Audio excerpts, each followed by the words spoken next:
ভেবেছিলাম তুমি ছাড়া জীবন চলবে না। সত্যি বলছি তোমায় এখন মনে পড়ে না। কারো জন্য কারো জীবন থেমে থাকে না।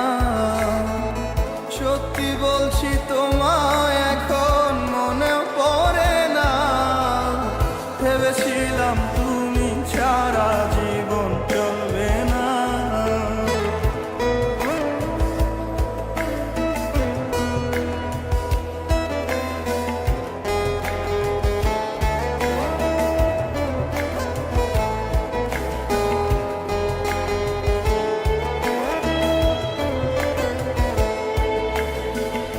আমার জায়গায় বসিয়েছ অন্য কাউকে যেন।